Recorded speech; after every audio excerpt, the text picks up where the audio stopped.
बिस्मिल्लाहिर्रहमानिर्रहीम। अस्सलाम वालेकुम। How are you? कैसे हैं आप? ठीक ठाक, फिट फाइन। आई होपफुली मैं उम्मीद करता हूं कि आप ठीक ठाक होंगे, मजे में होंगे और मस्ती में होंगे।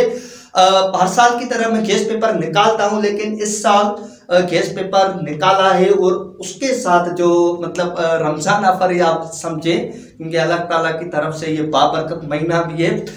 उस हवाले से गेस्ट पेपर में जो क्वेश्चन दिए गए हैं उसके क्वेश्चन आंसर भी आपको मैं समझाऊंगा, और जो मतलब जो आपको सवाल याद करने के हिसाब से होगा वो मैं बताऊंगा कि आपको ये सवाल याद करना है। जो समझने वाली टॉपिक होगी वो मैं बोर्ड पे एक्सप्लेन करूंगा। थोड़ी सी कोशिश मैंने मतलब थोड़ी चेंजिंग की है। और सिलेबस के हवाले से मतलब न्यू सिलेबस है। क्लास 9 की केमिस्ट्री का, क्लास मैट्रिक की का तो ओल्ड सिलेबस है, वो इनकमिंग ईयर में न्यू सेशन में वो आएगा। इस हवाले से तमाम बेहतरीन उन्होंने सिलेबस को तरतीब दिया है। जो न्यू सिलेबस उन्होंने दिया है, फंडामेंटल ऑफ केमिस्ट्री, ये जो मैं अभी टॉपिक करवा रहा हूँ आपको, Sindh board and also federal board, ये दोनों क्लासेस के लिए टॉपिक सेम ही है। क्योंकि फंडामेंटल ऑफ केमिस्ट्री में फर्स्ट चैप्टर क्लास 9 की सिंध बोर्ड में भी है और जो फेडरल बोर्ड है उसमें भी मौजूद है। अक्सर सवाल पूछे जाते हैं, सीधा नहीं पूछा जाता कि भाई what is element, what is compound, what is mixture. कभी कभार 1% चांसेस होते हैं पूछने के। जो ज्यादातर पूछे जाते हैं वो डिफरेंसेस पूछे जाते हैं, जैसे कि सैचुरेटेड सॉल्यूशन, अनसैचुरेटेड सॉल्यूशन। आई बात समझ में? काफी empirical formula, what is difference between empirical formula, molecular formula. So इस हिसाब से ये पूछे जाने वाले ज्यादातर क्वेश्चन होते हैं। सो गाइस, पहला जो क्वेश्चन है, differentiate between elements, compound and mixture, ये आपको पेज नंबर 14 पर दिया गया है। और सिंध टेक्स्ट में और फेडरल के हवाले से भी ये आपको क्वेश्चन जो है वो दिया गया है। उनके हवाले से हम आज डिस्कस करेंगे कि भाई व्हाट इज एलिमेंट। एलिमेंट के हवाले से, elements is substance made up of same atoms and discovers naturally. मतलब इसका ये नेचुरली भी है, आर्टिफिशियली भी है। ये आपको मैं बता रहा हूँ, 94 जो एलिमेंट है वो नेचुरली है और 24 क्या है, आर्टिफिशियल है। उसमें अगर हम ज्यादा अगर डिस्कस करेंगे, मेटल, नॉन मेटल, मेटलाइट कौन से हैं, उनमें से सॉलिड कौन से, लिक्विड, ये लंबा चौड़ा किस्सा हो जाएगा। जस्ट आपको ये समझना है कि भाई एलिमेंट, कंपाउंड और मिक्सचर के बीच में डिफरेंस क्या है प्यारे बच्चों। अच्छा, it is formed by chemically 2 और मोर एलिमेंट्स से। कंपाउंड जब बनता है, जब दो एलिमेंट्स आपस में मिलके कंपाउंड बनाते हैं। फॉर एग्जांपल, सोडियम और क्लोरीन जब मिलेंगे एक साथ तो क्या बनेगा? सोडियम और क्लोरीन जब मिलेंगे तो सोडियम क्लोराइड बनेगा, Na+Cl। उसके हवाले से mixture, when 2 or more substances are combined by physically method is called mixture है। और एक पॉइंट में आपसे ये भी शेयर करता चलूं, जो मिक्सचर होता है ना, मिक्सचर में कंपाउंड ऐड हो सकता है लेकिन कंपाउंड में मिक्सचर नहीं हो सकता। वेरी वेरी इंटरेस्टिंग पॉइंट में आपको बता रहा हूं प्यारे बच्चों। कैसे, वो मैं आपको बाद में समझाऊंगा। अच्छा, it shows unique properties due to similarities of atoms have same atomic number. ये यूनिक, इट मींस अलग प्रॉपर्टीज शो करता है क्योंकि एटॉमिक नंबर भी क्या होगा, सेम होगा। constituents of compound lose their identity and form a new substance। Compound जो होते हैं वो आइडेंटिटी अपनी लूज करते हैं, वो मतलब इट मींस न्यू कंपाउंड बनता है। आई बात समझ में? जैसे मैंने आपको बताया कि फॉर एग्जांपल तो अगर हम देखें, नाइट्रोजन और हाइड्रोजन वेपर पोस्ट प्रोसेस का अमोनिया प्रिपरेशन होती है, तो इसी तरह से कार्बन और ऑक्सीजन का रिएक्शन होता है। कार्बन सॉलिड स्टेट में गैस, ऑक्सीजन गैसेस स्टेट में होती है तो कार्बन डाइऑक्साइड बनता है। इसी तरह से लूज देयर आइडेंटिटी, अपनी आइडेंटिटी शनाख्त खो देता है। उसके हवाले से constituents of mixture retain their properties। Mixture की जो है वो प्रॉपर्टी सेम ही रहती है। फॉर एग्जांपल, अगर हम लिक्विड में साल्ट डिजॉल्व करें तो वो साल्ट लिक्विड में वो साल्ट ही रहेगा। आई बात समझ में? तो इस हवाले से कंपाउंड से वे फिक्स्ड रेशियो और fixed composition by mass. Compound जो होता है उसका रेशो क्या होता है, फिक्स होता है, सिंपल फंडा। फॉर एग्जांपल CH4 उसका रेशा क्या है 1:4, H2O 2:1। Mixture have no fixed composition by mass.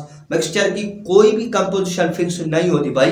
Mixture में अगर हम मतलब वो सेंट डालें, वाटर में सेंट, तो उसकी कोई भी फिक्स कंपोजिशन नहीं होगी। आई बात समझ में। उसके हवाले से elements have same atomic number के not be decompose into simple substance. Element का जो एटॉमिक नंबर क्या होगा, सेम होगा, वो सिंपल हम डिकम्पोज ज्यादा नहीं तोड़ सकते। कंपोनेंट्स, कंपाउंड में क्या होता है, components can be separated by can not be separated by physical method से।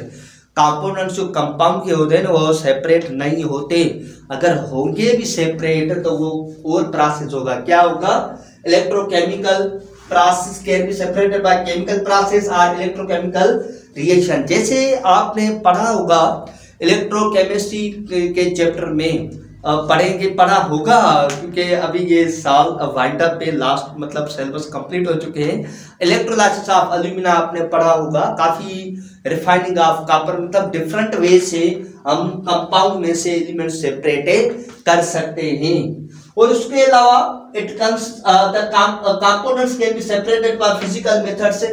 जाहिर बात है ये तो सिंपल फंडा है। मिक्सचर में से हम फिजिकल मेथड्स की तरह डिस्टिलेशन है, एवापोरेशन है, मेल्टिंग पॉइंट, बॉइलिंग पॉइंट है, फिजिकल प्रोसेस तक हम इसको सेपरेट कर सकते हैं, अलग कर सकते हैं।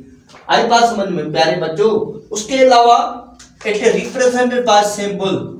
जाहिर बात है, फॉर एग्जांपल तो सोडियम, सोडियम की सिंबल क्या होगी Na, पोटाशियम की सिंबल क्या होगी K, हाइड्रोजन की क्या होगी H। सिंबल के हवाले से आपने डिटेल में टॉपिक पढ़ रखी है, इसी चैप्टर में ही मौजूद है प्यारे बच्चों। अच्छा, उसके अलावा it represent by chemical formula.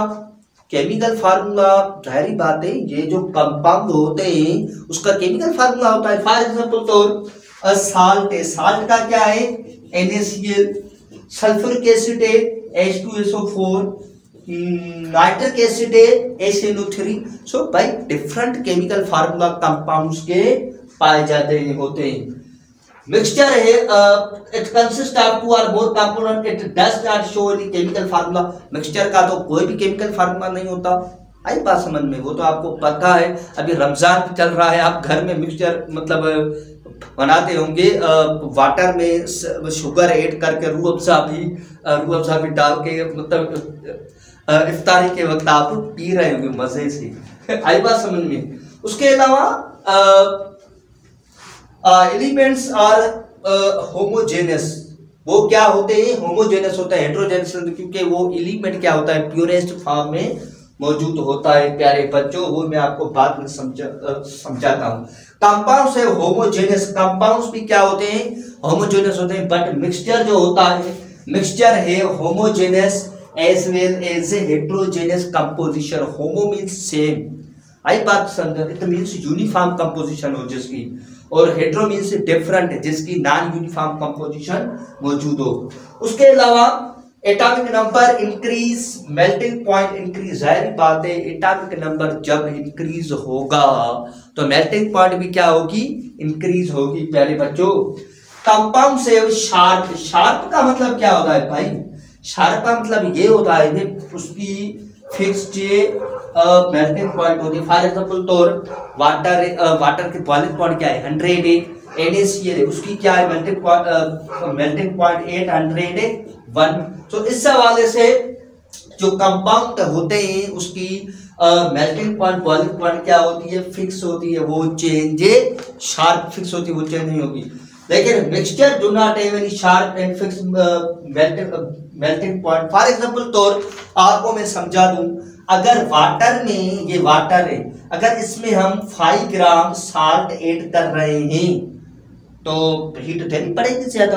अगर और 5 ग्राम में ऐड करूंगा तो हीट और भी ज्यादा हमें देनी पड़ेगी। सो गाइस ये जो मिक्सचर था इसकी कोई भी मतलब फिक्स मेल्टिंग पॉइंट और बॉइलिंग पॉइंट नहीं होती है। और इस हवाले से क्वेश्चन नंबर 2 है, मैं कोशिश करूंगा एक ही वीडियो में 2 से 3 क्वेश्चन मैक्सिमम सॉल्व करता चलूं। आई पास हमने मुझे ज्यादा वीडियो बनाने का शौक नहीं है, वैसे मैं कोशिश करूंगा। क्वेश्चन नंबर 2 है, practice example 1.2 1 2 3 and 7 9 page number 17 17 और 17 और 18 पे मौजूद है। जरा यहाँ देखें, पेज नंबर पे जो मतलब एग्जांपल दिए गए वो भी मैं अभी एक्सप्लेन करके मैं आपको समझा रहा हूं कैसे। जरा यहाँ देखें, पहले फर्स्ट जो एग्जांपल है, फर्स्ट एग्जांपल में जो दिया गया है वो ये है कि भाई बता रहा है if any element have number of protons 11 and number of neutrons is 12 find out its atomic number and atomic mass. ये तो सीधी सी बात है, ये तो दिए गए हैं, इसमें समझने की बात है। कैसे डेटा में आपको बता रहा हूं, जो नंबर ऑफ प्रोटॉन है कितने 11, अगर नंबर ऑफ प्रोटॉन 11 है और न्यूट्रॉन कितने, वो बता रहा है नंबर ऑफ न्यूट्रॉन 12। प्रोटॉन आपको ये तो पता है डेफिनेशन में, तो जो प्रोटॉन होता है उसका एटॉमिक नंबर होता है। तो जाहिर बात है अगर प्रोटॉन हम मालूम करेंगे भी, क्या पूछ रहा है Z और A, Z atomic number, A means atomic mass पूछ रहा है प्यारे बच्चों।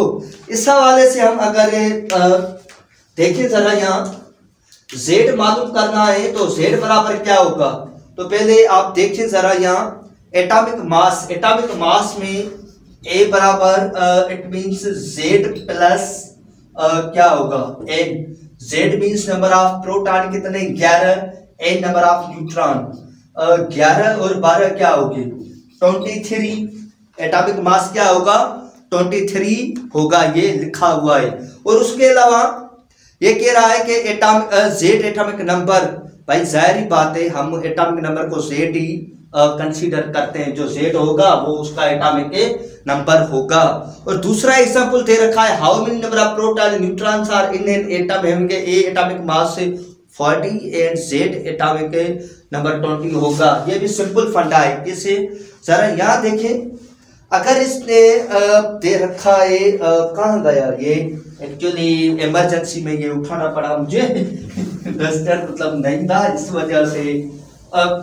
अच्छा बात सुने मेरी, जब नंबर ऑफ न्यूट्रॉन मालूम करनी हो, अगर एटॉमिक नंबर दिया गया है और एटॉमिक मास दिया गया है, तो सिंपल फंडा है नंबर ऑफ न्यूट्रॉन को डिटरमाइन करने का। पेज नंबर 17 पे दूसरा एग्जांपल में बता रहा हूं आपको, A एटॉमिक मास 40 दिया गया है और Z एटॉमिक नंबर 20 दिया गया है। A एटॉमिक मास 20 और Z इट मींस क्या होगा A atomic mass 20 sorry A atomic मास 20 40 है, सॉरी Z एटॉमिक नंबर क्या होगा 20। सो नंबर ऑफ न्यूट्रॉन मालूम करने का फार्मूला ये है कि भाई किताब में दिया गया number of neutron into A minus Z, number of neutron A minus Z। A का मतलब क्या होगा एटॉमिक मास और Z का मतलब क्या होगा एटॉमिक नंबर। तो जाहिर बात है एटॉमिक मास क्या होगा 40 और 20 Z इंटू एटॉमिक नंबर, 40 में से 20 गए तो क्या होगा 20।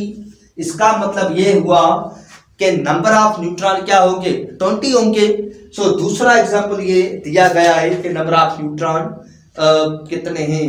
मेरे ख्याल में तीसरा भी मैं आपको समझा दूं तो अच्छा होगा क्योंकि टाइम बचेगा। कह रहा है कि calculate the molecular mass of nitric acid है। आपको पता है मॉलिक्यूलर मास नाइट्रिक एसिड का ये कैलकुलेट करना इजी है। नाइट्रिक एसिड का HNO3, हाइड्रोजन का क्या होगा 1 और नाइट्रोजन का क्या होगा 14 और ऑक्सीजन 1 का क्या है 16। तो ट्रिसोरो 48 मतलब टेबल लगानी पड़ेगी ना, तो 48 ये जो टोटल हम जोड़ करेंगे 48 1 मतलब 49 और 14 को प्लस करेंगे तो जवाब आएगा 36 AMU। जो नाइट्रिक एसिड का जो मॉलिक्यूलर मास है 36 से मॉलिक्यूलर मास होगा वो क्या होगा, देखिए जरा ये किताब में जो दिया गया है, atomic mass of hydrogen plus atomic mass of nitrogen plus atomic mass of oxygen, ये तीनों को कैलकुलेट किया गया। जब हमने जोड़ किया तो हमें जवाब क्या मिला, 63। जवाब क्या मिला, 63। ये था क्वेश्चन नंबर 1। और क्वेश्चन नंबर 2 तो मैंने आपको बताया एक्सप्लेन करके कि डिफरेंस के बीच क्या होता है एलिमेंट्स, कंपाउंड एंड मिक्सचर के हवाले से।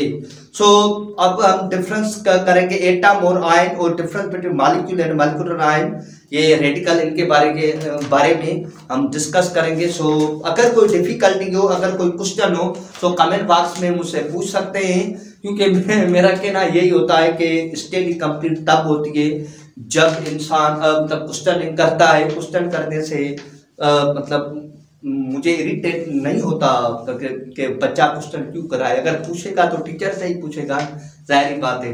सो तब तक के लिए मुझे दीजिएगा इजाजत, अपने दोस्तों के साथ लाइक भी करें, शेयर भी करें, कमेंट भी करें, सो इन्फॉर्मेशन पहुंचा दीजिएगा। सो तब तक मुझे दीजिएगा इजाजत, अल्लाह ने के पास।